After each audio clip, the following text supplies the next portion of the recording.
ప్రాణమైన ఇస్తానమ్మా నీ నిండు నవ్వులకి తోరణాన్ని అవుతానమ్మా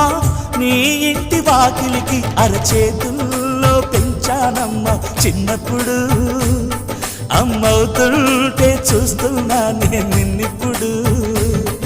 అరచేతుల్లో పెంచానమ్మా చిన్నప్పుడు అమ్మవుతుంటే చూస్తున్నా నేను నిన్నిప్పుడు సీతాకోక చిలకల చెల్లి సీమంతానికి సీతారాములు వస్తారంట పేరంటానికి